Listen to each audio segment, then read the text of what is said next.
I financially support my husband while he only sleeps and plays video games, but he divorced me because I don't do enough, so I destroyed his life. My ex-husband was a problem. I didn't mind the myriad of health conditions he had, but the fact that he refused to take care of himself was the real issue, especially when his problems caused me to lose the very little sleep I was going to get. I worked for a terrible corporate security firm that doesn't care about its employees. I was the single field supervisor in my region, and on top of my regular 40-hour work week, I was also called on emergency to fill open positions. The money was incredible, but I was miserably exhausted. At the time, my husband worked part-time, received SSI, and spent all his income on himself, video games and fast food, against his doctor's orders, while I paid both of our shares of the bills, car payment, insurance, phones, etc. This went on for about 3 years, progressively worsening as time passed. Despite the money I covered for him, I still managed to bump my credit by paying off my car and saving enough to buy a house. While moving, I was still working 80+ hours and couldn't spare time to help much, but I paid for the moving truck and dinner for anyone willing to help us pack up and move. I asked my then husband to make sure everything was packed. He packed all of his belongings,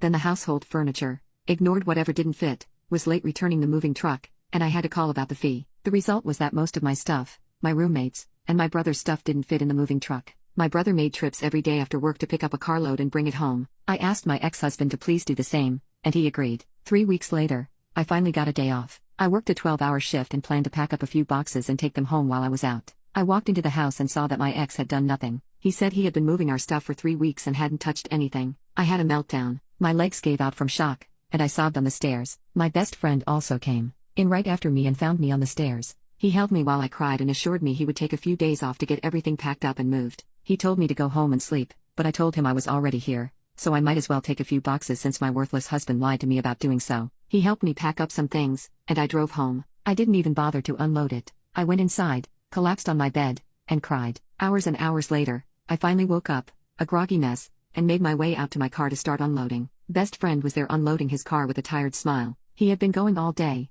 and the sun was setting. Meanwhile, my husband was slacking off in the basement doing who knows what, breaking his promise. We managed to move everything, but I had to extend the lease by 1 week and pay a prorated rental cost due to my husband's neglect. I was quickly racking up anger at him, and finally, when we were moved, I sat him down and told him how angry I was about the lies, his laziness, and what he caused. He started accusing me of all kinds of things in return, like how I wouldn't passionately hug him because of his medical issues. I lost it. I screamed at him that I don't passionately hug anyone. I don't even passionately hug myself because I'm working the equivalent of 2 jobs with overtime to support his lazy butt and pay for his lifestyle because he wastes all of his money on fast food that he shouldn't even be eating and video games, and because he doesn't lift a single finger to do anything around the house like unpacking, cooking, cleaning, nothing to make my life easier. He is actively making my life harder. I'm still cleaning up after him when he leaves dishes everywhere and stains on my carpet. So no, I don't want to passionately hug him if he won't do anything to earn it. He went radio silent on me for 2 weeks. It got progressively worse. He wouldn't text me or speak to me, wouldn't answer my calls, and,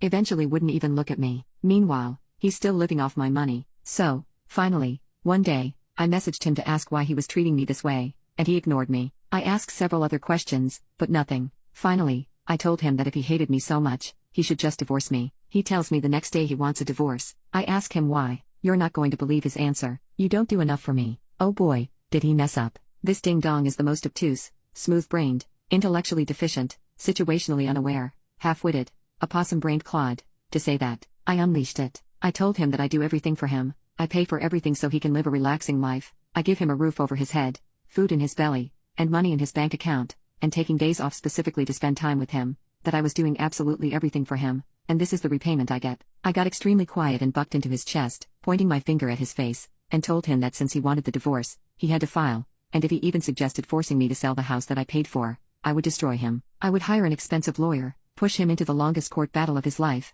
and take him for every single penny he would ever earn for the rest of his life, along with court costs. Then I kicked him out. He moved out. He told me he was moving in with his family a few cities over and asked me to file. I filed in my county because it was closest. He raged at me when he found out. He wanted me to file online and pay an extra $270 out of my pocket, since he expected me to pay for the entire thing, and I told him no. A few days later, I got a strange text that didn't sound like him. I argued with him. Then a confession was made. It was his girlfriend. He had lied to me again and moved to New York from Georgia. She went psycho on me and screamed at me via text about how abusive I was. Long story short, we argued, and I told her I wouldn't be speaking to her again. I am filing in my county because I already started the process, and I'm not changing my mind because he lied. I might have been willing to file online if he hadn't lied, but I'm not now. Months go by, and finally, the date comes. She drove him to Georgia, and they were 15 minutes late. I knew this because I was 15 minutes early, and the clerk asked if I could contact him, so I went outside. I saw her roll up. I told him she was not allowed inside due to restrictions, but honestly,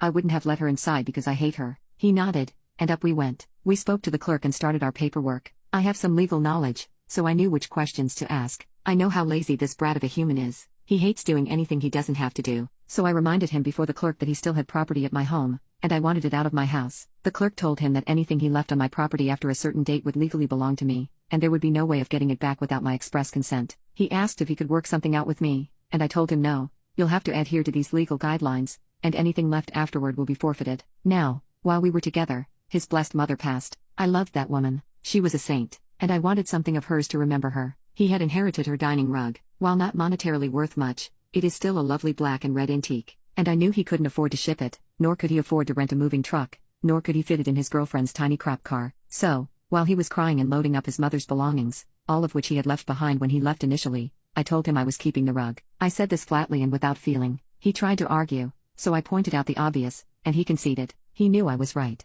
Update: I married my best friend, and we've been together for nearly 4 blissful years. On our 5th anniversary, he agreed to a ceremony since we were married in a simple ceremony with only 2 witnesses. For more petty revenge, I still have my ex's childhood art binder, which he cherishes, and I will continue to hold it until he pays me back the $400 he owes me for the brand new tires I put on his car, a mere few weeks before he decided he wanted the divorce. It's been over 4 years, man, I'm never giving it back at this rate, and I do send him annual reminders.